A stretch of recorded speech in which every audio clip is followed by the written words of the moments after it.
Com a palavra Hernani. Tudo bem? Desculpa o atraso. Vocês querem o final da história? Eu posso contar.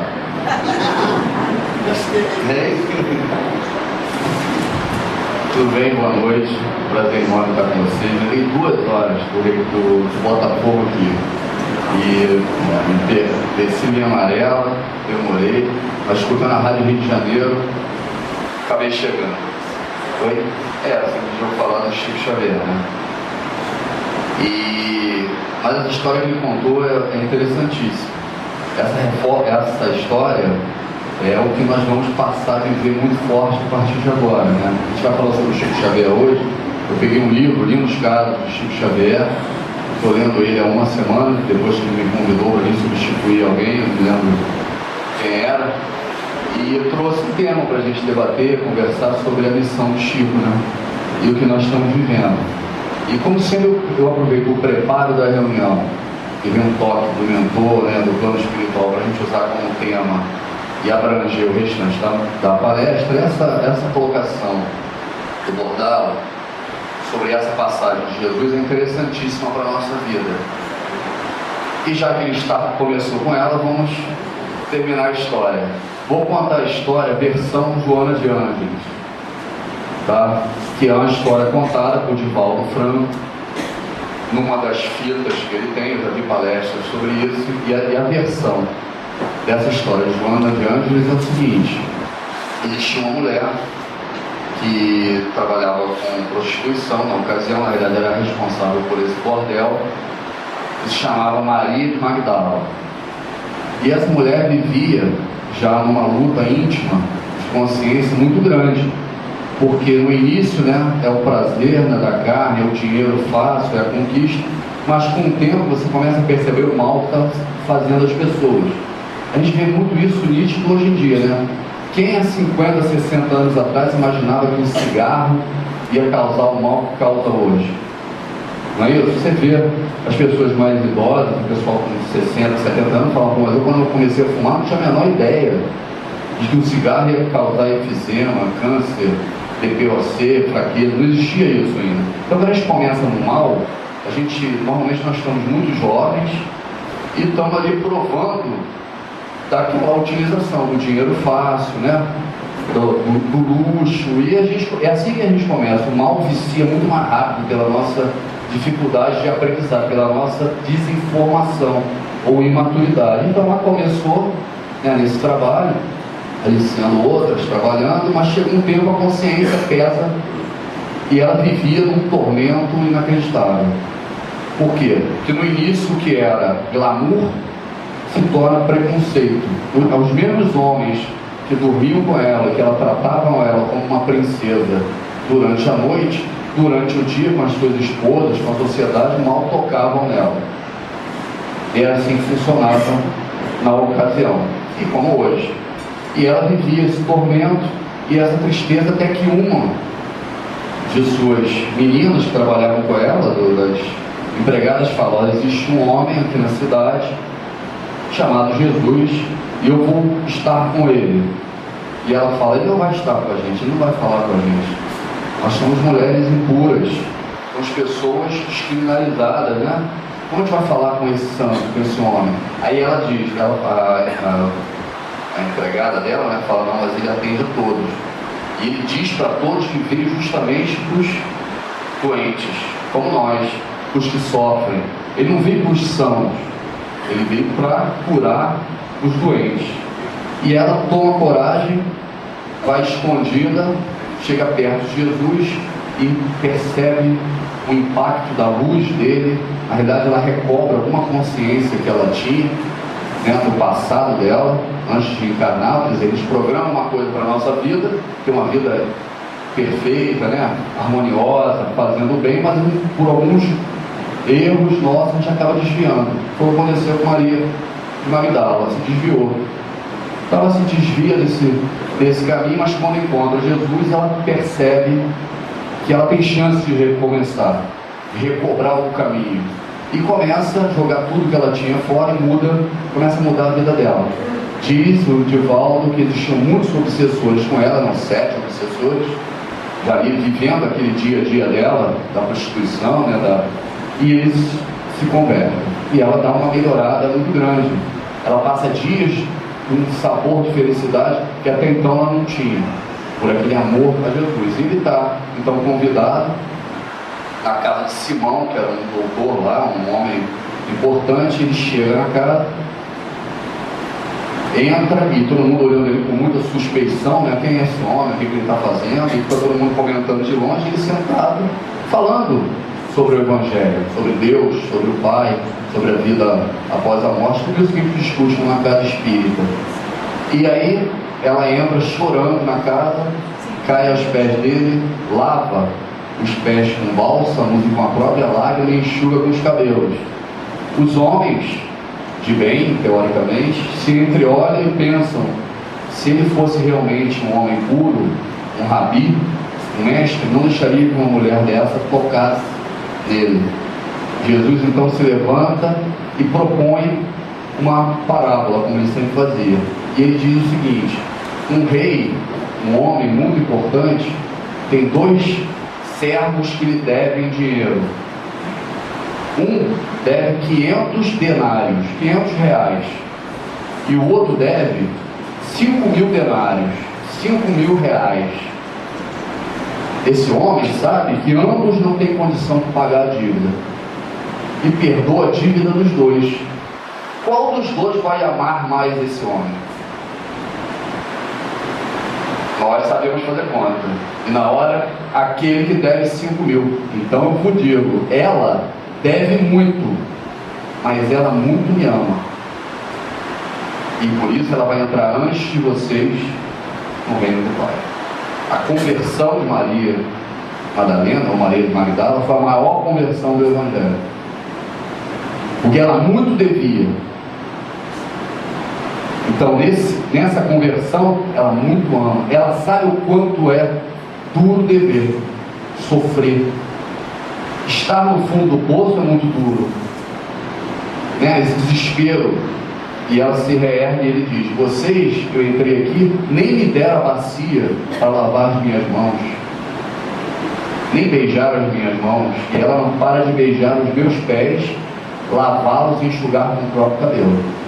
Então ela deve muito, mas ela muito ama, e vai entrar antes de vocês no reino do meu Pai. Então essa é a história completa que o Bordalo sabia, essa versão do Ano de Anjos, que nós vivemos esse dia a dia dos erros normais, né? O erro é como isso, o vício, né? A gente começa a beber ou a fumar, não imaginando quão mal isso vai fazer pra gente, pros outros no futuro. Mas a consciência vai pesando e nós vamos mudando. O que Jesus está oferecendo? A oportunidade de mudança. Como Maria de Madalena, Maria de Magdala. Está aqui a oportunidade. Vocês sofrem muito, estão desesperados, estão buscando a casa espírita, acham que a vida não tem mais jeito? Tem. E no dia que vocês abrirem o coração para me amar como ela amou, vão ser os novos convertidos, os trabalhadores da última hora. Essa é a parábola, a história, não é isso? Um exemplo trazido por Jesus. Agora vamos falar do Chico. O que Chico era para todos nós? Francisco Cândido Xavier, esse conversor, né?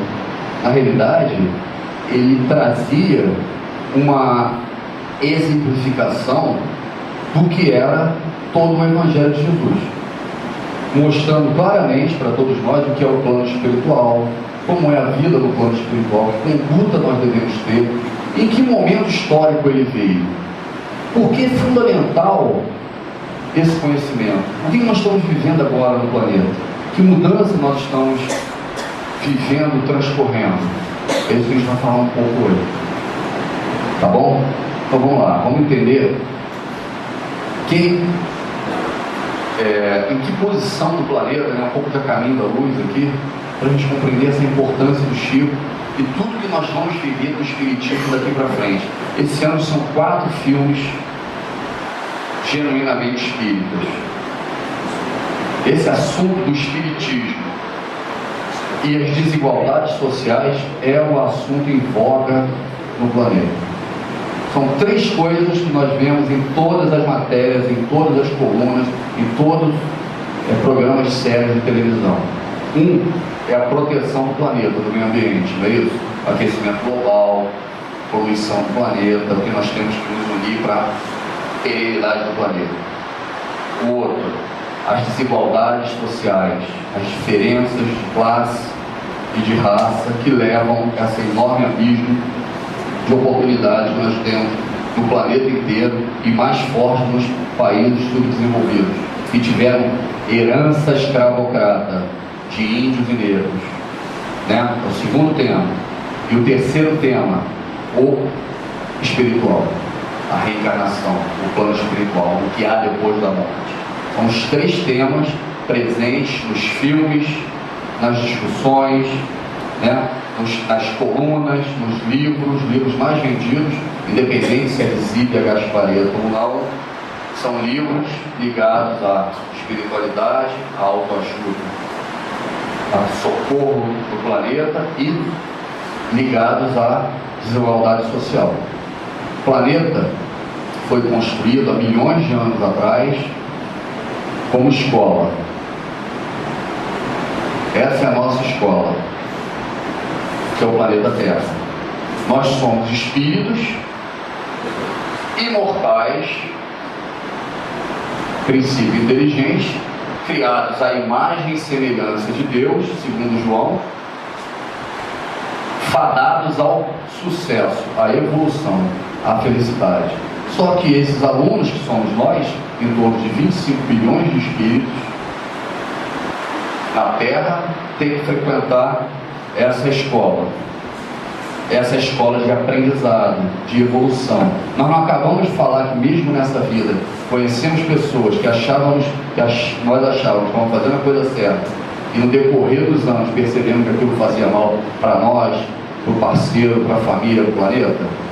Numa encarnação a gente não muda de opinião sobre uma série de coisas que achávamos que não fazia mal e a gente percebe que está fazendo mal para todo mundo, para nós mesmos. Imagina um espírito vivendo milhares, milhões de anos nessa escola. Então a mudança de opinião sobre as coisas acontece quando você testa, quando você percebe que aquilo faz mal ou bem, que aquilo traz ou não a felicidade. Então nós somos 25 bilhões de espíritos no planeta, aprendendo. Para frequentar essa escola, nós precisamos de um uniforme. Esse uniforme é o corpo biológico, né? Formado pelo espermatozoide masculino e o óvulo feminino, não é isso? Gametas, né? Fêmea e macho, de todas as espécies. Montou o uniforme, você tem condição de frequentar as aulas nessa escola, para aprender, para desenvolver, para transferir conhecimento, para testar se aquilo traz ou não a felicidade. Por isso a gente vem à carne, para essa evolução. Se o planeta foi criado há milhões de anos atrás, esse planeta ele tem estágios de evolução. Nós não envelhecemos e vamos crescendo e aprendendo com a experiência. O planeta também. Isso aqui é energia, é vibração. O que está ao nosso redor são moléculas formadas pelos nossos pensamentos, aquilo que nós amamos, aquilo que nós acreditamos serem verdade. Quanto mais eu amo coisa material, mais molécula pesada tem ao meu redor. Quanto mais eu amo ao outro, a mim mesmo e a Deus, menos moléculas pesadas de carro, dinheiro, minha comida, tudo que é material eu tenho ao meu redor. Eu dou menos valor a coisas materiais, mais luz eu tenho. Quanto mais valor eu dou a coisas materiais, mais denso eu sou. Essa é a diferença do espírito de luz, como Jesus, que não dá valor a nada material, para um espírito de treva, como todos nós aqui, ou irmãos conhecemos, que mata por um tênis, por um relógio, por um carro, por um prato de comida. Por quê? Porque está muito preso às coisas materiais. Jesus abria muito tudo, não tinha onde encostar a cabeça. Se te pedirem a túnica, o que ele fala? Dê também o manto. Chico Xavier uma vez estava naquela fila quilométrica das senhoras para pegar a cesta básica, né, pegar os remédios, com aquela fila imensa.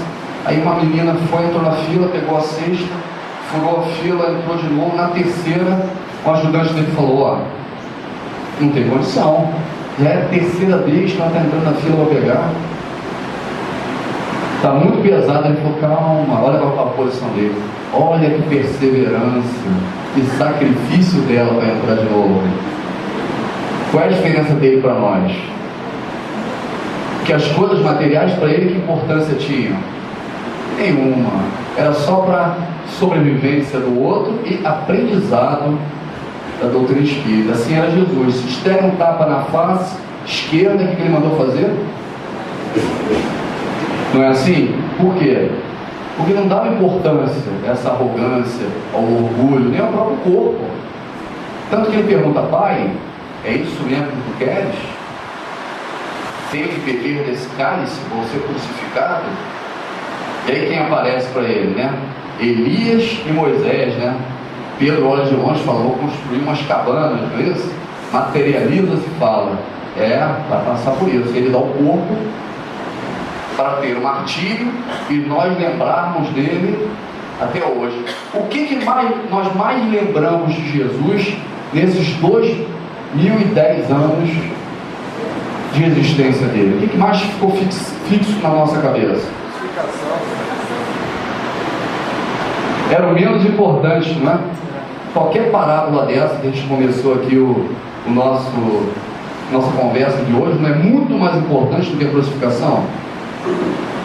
Por que a gente só lembra dele com a coroa de espinho, tomando a chicotada, sangrando, sendo entregue a Pôncio Pilatos e crucificado? Porque nós estamos com o que aqui em volta? Com as coisas de matéria. Quando a gente se reúne em volta de um corpo atropelado, né? Uma pessoa, um cadáver, para ver o que está acontecendo. Quem não corre no jornal para ver os jornais mais ensanguentados, para saber quem morreu na incursão na comunidade? Não é isso? Nós somos assim até hoje. Por que nós somos assim? Estamos presos à matéria. Então ele falou: se esses irmãos só vão lembrar de tudo que eu falei que é importante se eu me entregar à matéria, que seja feita a sua vontade. E foi entregue por Judas e crucificado. Aqui fala da crucificação dele em algum capítulo? Por quê? Porque espiritual é a nossa doutrina. Nós estamos preocupados com o quê? Com os ensinamentos dele, com a nossa reforma íntima.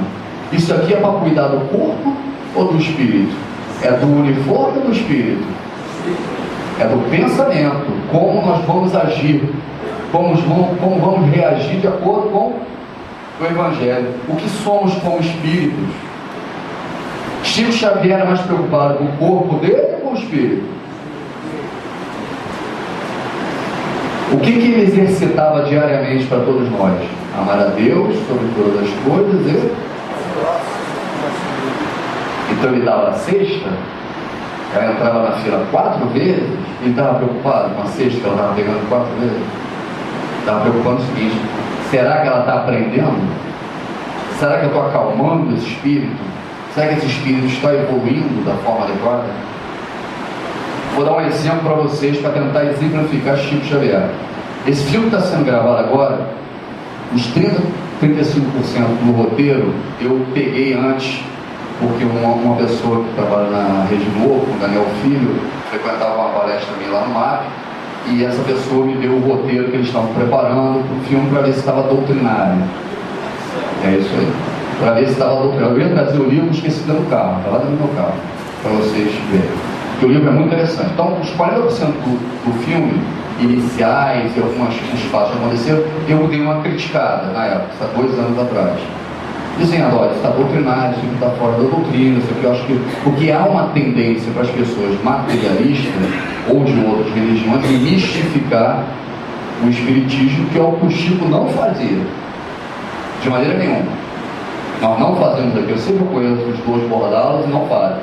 Mas há uma tendência dessa mistificação, de criar uma aura mística em cima de algo que é inteiramente doutrina, filosofia e religião. Não tem nada de místico. É simples, é claro, mas estudando você aprende que não tem que temer nada. É tudo muito lógico e há uma tendência a você prever as coisas de acordo com essa lógica. Imutável. Não passará um tio, uma vírgula, antes que vocês paguem tudo e vivam tudo que está dentro da lei. Jesus dizia isso. Não adianta dizer que me conhece, Jesus dizia. Tem que seguir o que eu falo. Me conhecer não vai adiantar. Então a lei é imutável e é desde o início da criação, assim como Deus. Então é uma previsibilidade muito grande. Você vai colher amanhã o que você plantou hoje. O plantio é livre, mas a colheita é obrigatória. Então essa é a previsibilidade. Então esse filme começou, Daniel Filho, alguns principais atores não são espíritas, não eram nem religiosos, na verdade eram ateus, né? Por vir da herança socialista, comunista, eles tinham uma tendência a lutar contra a igreja, não aceitar alguns dogmas e eram materialistas. Hoje, os dois atores principais já disseram que há algo estranho acontecendo e que eles querem continuar vivendo a doutrina espírita. Que é impossível acontecer o que aconteceu nas cenas, né, durante os momentos da filmagem, que não seja algo diferenciado. Então ficaram curiosos, ficaram impactados com isso, que é o que acontece com todos nós que vivemos o espiritismo. Então a gente vai passar a viver agora um ano de uma grande mudança em cima desses paradigmas, de conhecer a espiritualidade, de compreender a reencarnação, de buscar esse apoio, dessa conversão do sofrimento por esperança, por nova possibilidade, e ajudando com isso essas desigualdades sociais que nós estamos vivendo. A pergunta que nós temos que fazer é: nós estamos prontos para falar sobre isso? Nós estamos prontos para ajudar os nossos familiares? Nós estamos prontos para ajudar a sociedade nessa compreensão? Essa é a pergunta que nós espíritas temos que fazer. Que a maioria de nós estamos numa casa espírita, compreendendo o básico do espiritismo, que é a reencarnação. Já somos espíritos que vivemos muitas encarnações e muitas experiências, muitas dores e muitos problemas. Por que eu digo isso? Porque é muito difícil o ser humano compreender a reencarnação e aceitá-la. Porque a reencarnação é a quebra de todos os paradigmas que levam ao preconceito. Hoje eu tenho sexo, amanhã eu posso ter outro completamente diferente. Imagina a feminista e o machista pensando assim. Hoje eu tenho uma cor, provavelmente vou ter outra. Imagina aquele que tem preconceito racial. Negro, branco, amarelo. Hoje eu sou judeu, amanhã posso vir palestino ou cristão. Imagina o preconceito religioso dentro dessa afirmativa. Imagina vocês que são loucos por filhos, maridos, esposas, imaginarem que as esposas serão esposas ou maridos de outros, que os seus filhos serão filhos de outros, que suas filhas serão... Imagina isso. É fácil compreender isso, viver isso de verdade.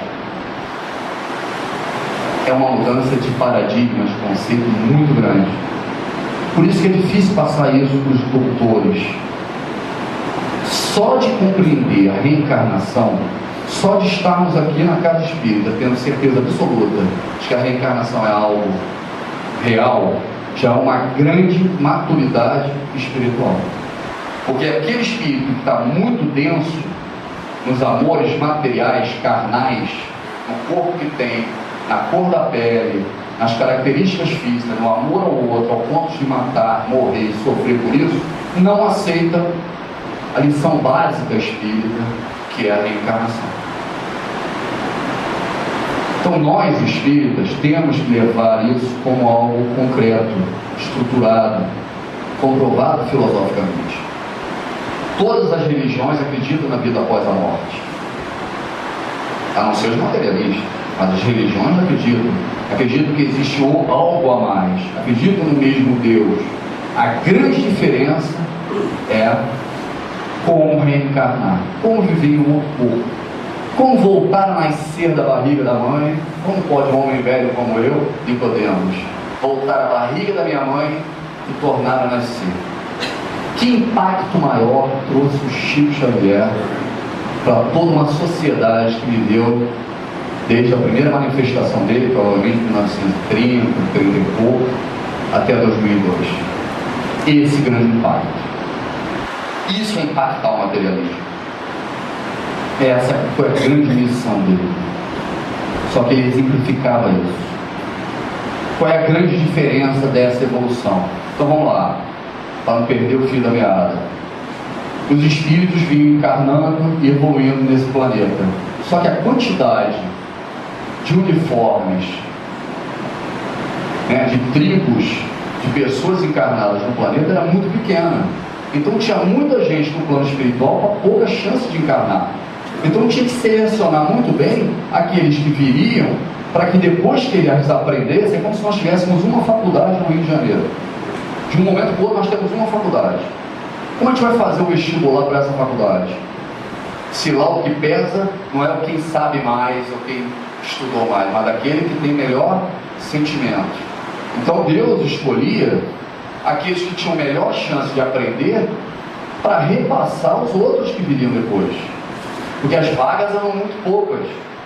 Provavelmente nós que estamos nessa sala e compreendemos a reencarnação fomos os primeiros a encarnar, a ter a chance de frequentar essa escola, essa faculdade, para evoluir. E por isso pedimos as provas que temos. Então veio Moisés e trouxe a primeira grande lição, há mais ou menos 3.000 anos atrás, vamos botar assim. Qual foi a primeira grande lição que ele trouxe? O Deus único. Quem é o Pai? Olha, vocês precisam aprender que existe um Pai. Vocês têm Pai. E Ele criou todos vocês. Vou dar um exemplo para vocês compreenderem como isso é importante. Hoje, as maiores guerras que ainda existem no planeta Terra são ligadas a problemas religiosos e econômicos. Então você vê palestinos e judeus, iranianos e judeus. Eles brigam mesmo tendo o mesmo Deus. Não é o mesmo Deus? Jeová não é o mesmo Alá? É o mesmo Deus. Por que eles brigam e têm problema religioso? Porque o profeta é diferente. Um é Moisés e os profetas do Antigo Testamento, e o outro é Maomé. Só por ter profeta diferente, o pau quebra. Entenderam? Imagine se fossem deuses diferentes. Por isso é fundamental criar um Deus único.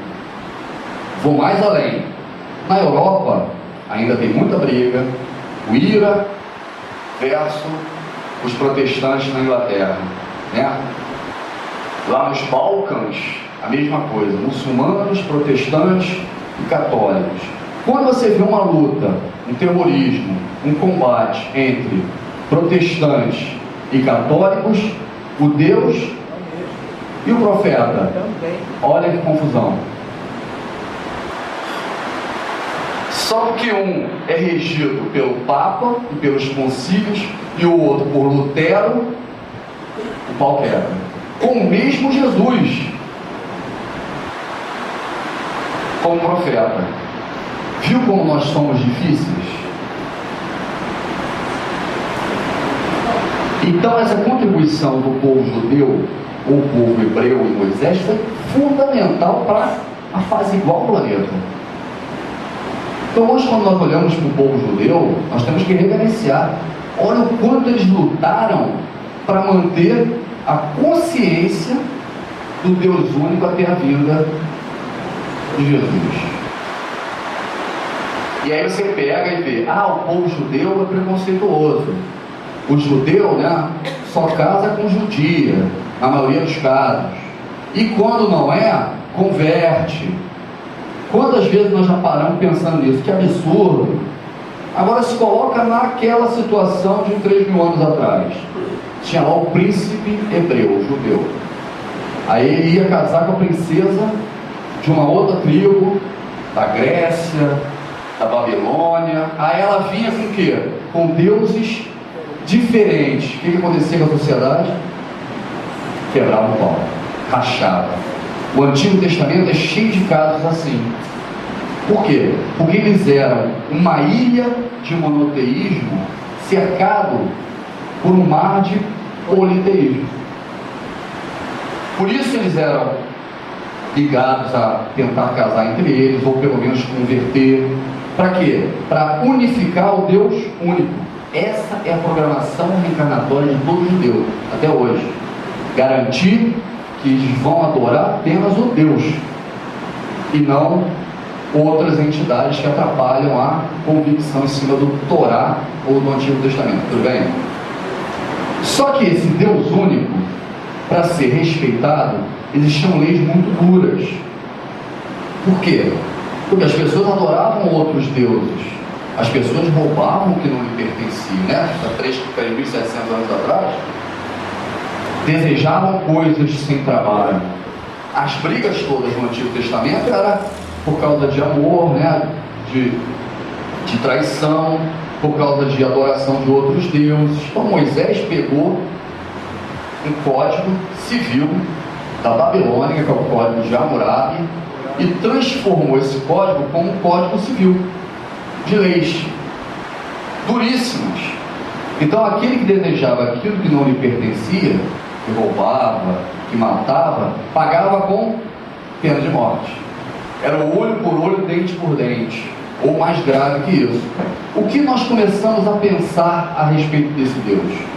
Que era um Deus muito mau, muito duro e muitas vezes vingativo, né? Se você pega uma pessoa que matou alguém da sua família e você exige a morte dela, traz aquela pessoa de volta, vai ressarcir aquilo que você sofreu. Então nós começávamos a achar que aquilo era vingança e começamos a temer esse Deus.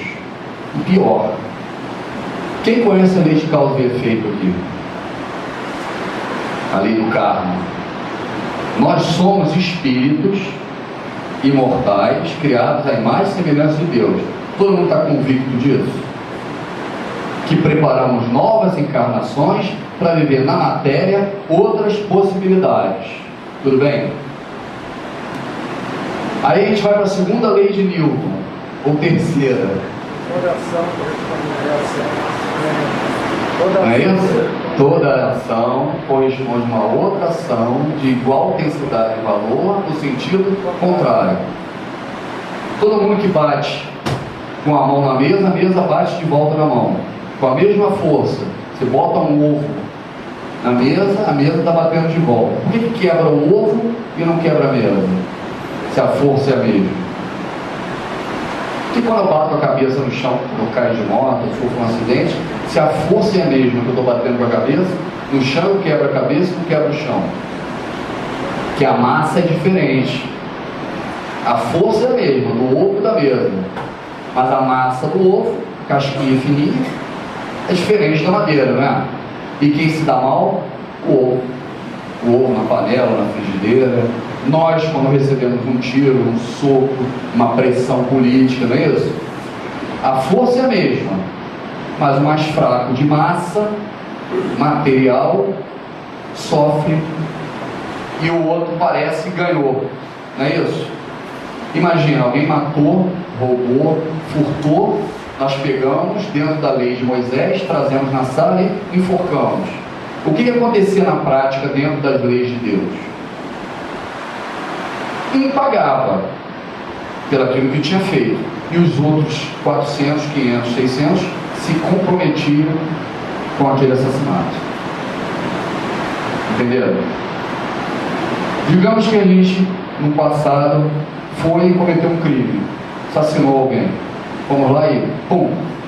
Quando eu fiz a força do revólver, da faca, da lança, do soco, eu estava usando algo material, assim como a mesa quebra o ovo, temporário, e causei mal a alguém. Só que a força que eu recebi de volta foi a mesma. Naquele momento, a minha carne, meu corpo biológico, não sente. Por quê? Porque a minha força material está maior, mas a energia mesmo. Aonde é que marca? Marcou. Eu não esqueço. A culpa está lá. Marcou o perispírito. E o espírito está com miasma. Está preso. Quando eu desencarno, aquele que sofreu pagou. Porque ele já se sente livre. Pagou a pena. Sofri aquilo que eu fiz a alguém. Eliminou. E eu fico marcado. Então aquele que matou na época de Moisés, que foi decapitado, enforcado, ele pagava o preço do crime que cometeu, mas todos os outros se comprometiam. Então Jesus, no plano espiritual, vendo isso, eles disseram: tem que correr e mudar isso, porque em nome de Deus todos estão se comprometendo. Entenderam? E Jesus vem correndo. 1700 anos depois, vem Jesus e diz: olha, não vim destruir as leis, vim fazê-las cumprir. Mas esse código de Hammurabi, essas coisas que não estão lá nos 10 mandamentos, tira da cabeça de vocês. Se derem um tapa na face, dê a outra. Se pedirem a túnica, dê também o manto. Parem de brigar por coisas materiais que vocês estão se comprometendo. Vou pegar os 10 mandamentos, vou substituir por 2. Ame a Deus sobre todas as coisas e o próximo como a ti mesmo. Essa foi a grande mudança. Só que nós levamos 2.857 anos apanhando para entender isso. Nem pode. Eu trabalho, estudo, estou progredindo, estou fazendo tudo, vai ver um cara tomar aquilo que é meu, sem trabalhar, sem nada, sem assassinar, cometer violência. Eu não faço nada disso, eu quero punição. É muito difícil compreender isso sem a reencarnação. Essa é a chave. Então, em 1857, nós começamos a engatinhar para compreender Deus, para compreender todas as causas físicas, o que é esse crescimento, o que é essa evolução, o que é a reencarnação. Só que nós não sabemos a prática disso. Até que nasce Francisco Cândido Xavier. O que Chico Xavier traz de fundamental? Primeiro, exemplifica para todos que tinham dores, que tinham perdido parentes, filhos, irmãos, pais, o que é o plano espiritual. Então, se alguém conhecesse ele, até agora, até para gravar um filme, muda a percepção sobre tudo isso. Porque ele tinha a atitude, a luz, a mesma luz que Jesus teve para converter Maria de Magdala. Esse é o Chico. Você teve com ele. Eu não tive essa oportunidade, só estudo. Então, Chico já trazia essa diferença. Fora isso, ele explicava o que estava acontecendo para todas as situações, pelo contato dele com o plano espiritual.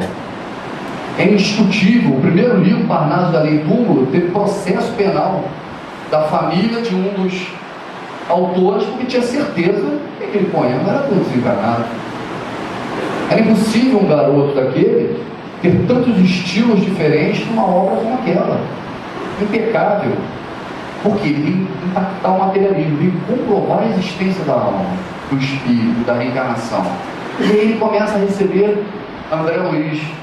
André Luiz narrando na saga, na obra André Luiz, desde o momento do desencarne até o socorro, a evolução, o que é uma reunião espírita, o que é uma reunião de obsessão, como é que funciona a reencarnação, como é que funciona todo esse aparato, o que é a mediunidade. Então é completo, tem uma enciclopédia do que é o plano espiritual, do que é a nossa vida, completamente científica, da importância dos mentores, como nós nos comportamos, tudo isso está ali nas obras de André Luiz. Então ele entra no micro ambiente de cada um de nós, dentro de uma sociedade, aqui no Rio de Janeiro, aqui no Brasil, vivendo Guerra do Paraguai, Primeiro e Segundo Império, as dificuldades da evolução espírita, outras religiões, tudo ali, trazido por Chico, impecavelmente. Eu pego as obras, Libertação, Missionário da Luz, eu pego essas obras e vejo, até hoje, próximo de 1942, cientificamente comprovado hoje, a glândula pineal, o epífise, como é que é a mediunidade, como que isso evolui, os chakras, os centros de força, tudo explicado detalhadamente através da ciência. Clonagem, tudo isso lá nas obras de André Luiz. Como pode? E Pedro Leopoldo, interior de Minas, uma pessoa está preparada para escrever em 1942 da ciência, e a metafísica está comprovando hoje, é impossível. Assim como os poemas, é um impacto muito grande no materialismo. Além disso, traz Emmanuel. Qual é a diferença de Emmanuel com todas as obras, A Caminho da Luz, né? Ele mostra a evolução do planeta. Então ele traz a microanálise em cima de cada um de nós, mas traz também como o planeta está evoluindo. Depois traz Brasil, coração do mundo, pátria do Evangelho, né? Qual é a responsabilidade do Brasil? Tudo Chico, impecável durante toda a vida, em 92 anos, sem mácula, perdoando, aceitando, como o Chico via todos nós. Isso eu queria tentar trazer para vocês entenderem como nós temos que tratar as pessoas que hoje estão com dificuldade, estão em sofrimento, estão desesperadas, estão partindo para as drogas, para o suicídio. Isso toda hora a gente tem a oportunidade de trabalhar. O problema é que a gente está lavando a mão. Nós somos Pôncio Pilatos. Vocês escolheram Barrabás, o problema é de vocês, não é assim? Essa é a grande diferença. Vamos fazer um exercício para terminar. Imagina, cada um de vocês deve ter isso na família, na rua, no condomínio, na escola, em algum lugar. Vocês conhecem uma pessoa que tem um problema muito grave, mas que se fosse vocês resolveria aquele problema facilmente e ela tranquilamente seria uma pessoa muito mais feliz do que é hoje. Quem de vocês conhece uma pessoa assim? E vocês dão um conselho, vocês falam, vocês explicam e a pessoa não consegue mudar a opinião dela, o jeito dela enxergar a vida e de fazer a coisa certa. Quem conhece alguém? E aí você se desgasta, você se irrita com a pessoa, você desiste dela. Quem tem alguém assim também? Todo mundo? Isso era Chico quando viu bordá-lo, hein? Nós então não vou nem botar na lista. Era assim que Chico via todos nós. Nós íamos lá contar as dificuldades da casa espírita, da nossa família, da reencarnação, e Chico falou assim: eu vou explicar de novo, eu vou simplificar de novo. Aí você sai de lá, só que ele recebia de novo, ele insistia, ele fazia outro livro, ele contava uma história, ele voltava e acolhia ela pela terceira vez, entrando para pegar a mesma cesta. Essa é a diferença dele para nós, que ele olha para a gente e fala: ele não entendeu, não consegue mudar. Como eles iam ser felizes como eu sou se eles mudassem um pouquinho? Mas não sabem. Mas ele recebia de volta. Nós não. Nós insistimos, mas já na ignorância, né? Na agressividade, cortando as coisas. Ah, então eu não vou te dar mais, isso aqui você não sabe dar, vou tomar. É assim? Essa é a diferença dele para nós. Ele sabia que nós éramos infelizes porque queremos ser, sabia o caminho para a nossa felicidade e explicava insistentemente o quantas vezes nós fôssemos lá pedir, sem tomar nada da gente. Quer pegar 4 cestas básicas, dá outra. É isso que Deus, é isso que Jesus espera de nós. Porque nós tivemos a oportunidade de encarnar, estamos tendo a oportunidade de compreender muito melhor, estamos tendo a chance de ser felizes, de ter um mínimo de equilíbrio para passar por essa encarnação, que não é fácil. Todos os discípulos de Jesus tiveram dificuldade. Paulo, Tiago, todos, Tiago menor, Tiago maior, Pedro, brigavam entre eles, não é isso? Todos tiveram. Então é difícil. Então eu consegui passar sem uma crise de depressão, sem uma tentativa de suicídio muito grave, já é uma Copa do Mundo. Já é uma Copa do Mundo. Por que não passar isso para os outros? Só vamos mudar o outro e a nós mesmos, só vamos conseguir convencer com amor. Tirando as coisas, tratando com desprezo, isolando, não vai mudar o outro. E nem nós mesmos. Bezerra de Menezes usava uma frase perfeita: trabalhem trabalhando-se. Trabalhem no espiritismo, na casa de vocês, no emprego, mas trabalhando-se, mudando, reerguendo, modificando. Nós vamos ver isso muito forte agora. A mídia está em cima, nós vamos ter oportunidade de falar, de trazer, de converter, e nós temos que estar prontos para isso. Não adianta fazer um PP, obra social, dar emprego para todo mundo, mudar as classes aqui, dar dinheiro para a classe C, para a classe D. Não adianta só isso. Tem que ter conhecimento espiritual, tem que ter força moral, porque só vão mudar os problemas. Os sofrimentos vão ser os mesmos. Tem que ter um amparo em cima dessa espiritualidade. Há uma carência e uma sede enorme da sociedade para compreender o que é o espiritismo, o que é a reencarnação, o que é o passe, a água frutificada, o que acontece dentro de uma casa como essa. Devem ter milhares de vizinhos aqui que viessem aqui lotados de carro e tem uma curiosidade louca. Só vão vir aqui se sentirem bem, sentirem confiança em vocês, em todos nós, nas nossas atitudes, nos nossos atos, no perdão. Imagina se alguém vem falar de algo contra a nossa doutrina e a gente dá uma raquetada, né? Na família, e hoje à distância. Isso é o abismo social. Isso é intolerância religiosa. É você se achar muito pronto, muito preparado, muito inteligente, e o outro muito ignorante. Criou o abismo. Para que isso aconteça, né, tem que ter arrogância, orgulho, vaidade. Nós precisamos trabalhar para eliminar isso. É o exemplo que o Chico trazia, que Jesus trazia. Voltava e contava a mesma história e fazia uma outra visão daquele mesmo problema e curava e recuperava. Então é trabalhar, trabalhando. Os livros estão aí, agora o filme vai vir muito forte, tenho certeza que vai ser recorde de bilheteria. Bezerra de Menezes já foi um sucesso que ninguém entendeu. A curiosidade é imensa, muitos não vêm na casa espírita com medo da crítica ou pela falta de conhecimento que tem, mas no cinema é mais fácil. Pode ir sozinho, escondido, ninguém está vendo. Por quê? Está ávido, está carente, está precisando de compreender algo que está incomodando. Somos as Marias de Magdala, esperando a compreensão para essa evolução, para essa mudança. Então era isso que eu queria falar, obrigado. Espero vir mais vezes aqui com vocês.